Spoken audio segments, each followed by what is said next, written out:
Morning just absolutely bottom out with the pressure. It's gone down 25 millibars from where we started this morning, and the winds now, this says it all, 116 miles an hour with the hurricane force wind gusts.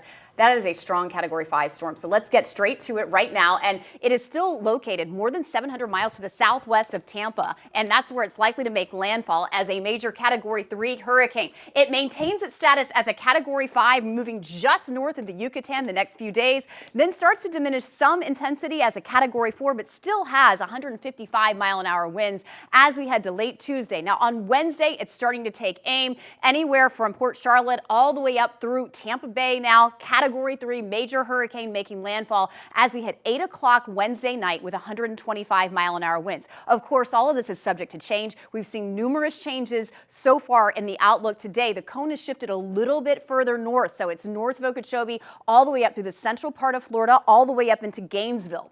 Again, we have a major Category 5 hurricane. It's going to move as a major across the state, dissecting the peninsula where we have a state of emergency for everyone. We do have a Category 1 hurricane even exiting Orlando and Gainesville and Jacksonville. So it maintains its status as a hurricane for a while.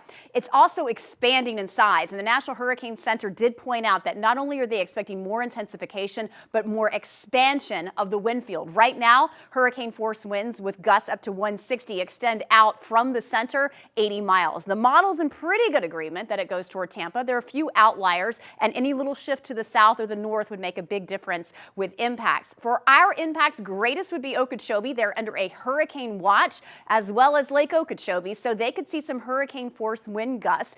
Elsewhere, we're going to see tropical storm force wind gusts, and we're going to see rains. Rain already has saturated us over the course of the last couple of days. We saw record rainfall in Vero yesterday. So rapid intensification is happening even as we speak. A major hurricane landfalling in southwest Florida is on the horizon on Wednesday. More watches and warnings are a possibility, and the greatest impact for us will be Wednesday into Thursday. Future rainfall anywhere from 3 to 5 inches. This is overall, but it's these pockets of areas of rain where we're going to see some flooding potential that could get up to 10 inches of rainfall.